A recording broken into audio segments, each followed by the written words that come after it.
Hablar de economía personal, de finanzas personales, siempre será un tema en cierto sentido ambiguo y subjetivo, porque cada quien tiene sus propios hábitos de consumo en función de sus ingresos. También cada quien tiene los hábitos en función de la manera como está educado para gastar, para comprar, la percepción que tiene del consumismo. En fin, son muchos los factores que tienen que ver. Pero ¿cómo lo podemos analizar desde una perspectiva social general? Vamos a ver esto. Yo le recuerdo nuestro WhatsApp 871-747-4810. El punto de vista de usted para nosotros es importante. Y hago contacto con un bueno y buen amigo economista que me ha enseñado mucho en materia de economía y que sabe sobre este tema y la percepción social. Daniel González, te saludo con afecto. ¿Estás en la línea? Sí, a las órdenes, licenciado. Buenas noches. Buenas noches al auditorio. Buenas noches, Daniel. Daniel, en la experiencia que has tenido como profesor, como economista, como diseñador de políticas públicas en economía, ¿qué te ha dejado y qué has aprendido de cómo los mexicanos manejamos nuestra economía?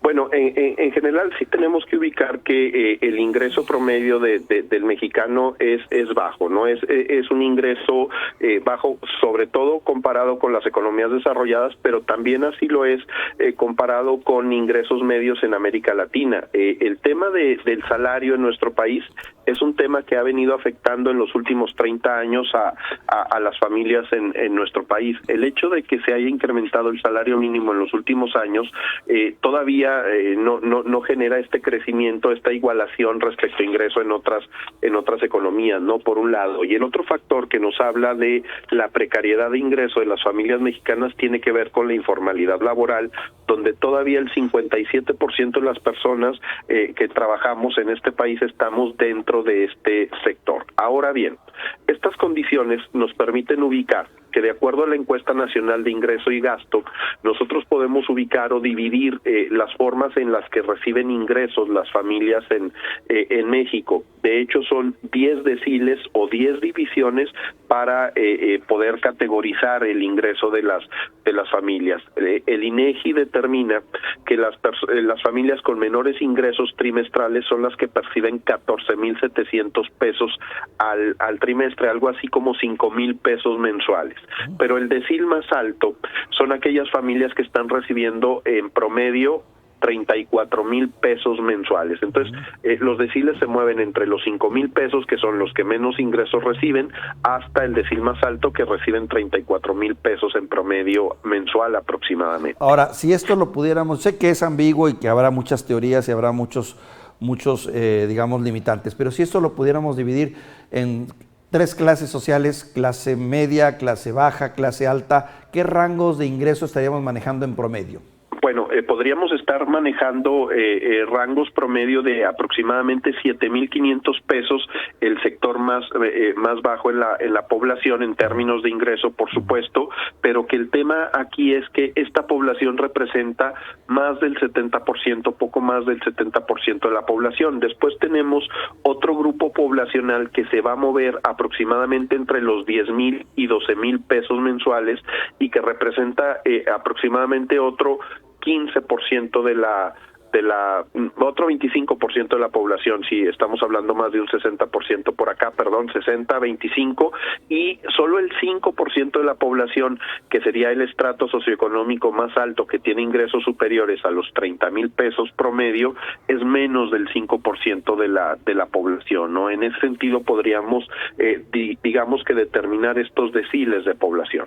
Y eso obviamente marca hábitos de consumo, capacidad que tienes para tener entretenimiento, o nada más sobrevivir para lo que es la comida, el pasaje, y en fin, ¿no? Entiendo. Entonces, también eso se refleja en la calidad de los servicios, ¿verdad, Daniel? Por supuesto. De hecho, John Maynard Keynes, un economista muy prestigiado de principios del siglo pasado, hablaba de un término, licenciado, que era la propensión marginal al consumo.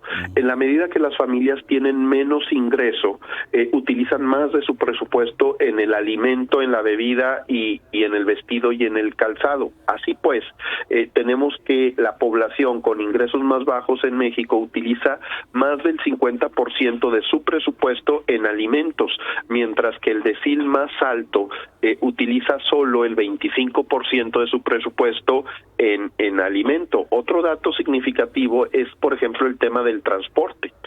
Las familias con menores ingresos en nuestro país solo utilizan un 10% aproximadamente de su presupuesto para transporte, mientras que los estratos socioeconómicos más altos utilizan hasta el 20% en los temas de adquisición, transporte, mantenimiento, vehículos automotrices, etcétera, ¿no? Hay varios rubros más en los que se pueden definir estas diferencias, pero básicamente están muy bien determinados. El otro aspecto que me parecería relevante en estas diferencias es que la población con menos ingreso gasta el 5% de su presupuesto en educación, por ejemplo. Este tema es fundamental para el desarrollo de nuestro país, mientras que la población con más ingreso utiliza hasta el 14% de su presupuesto en educación.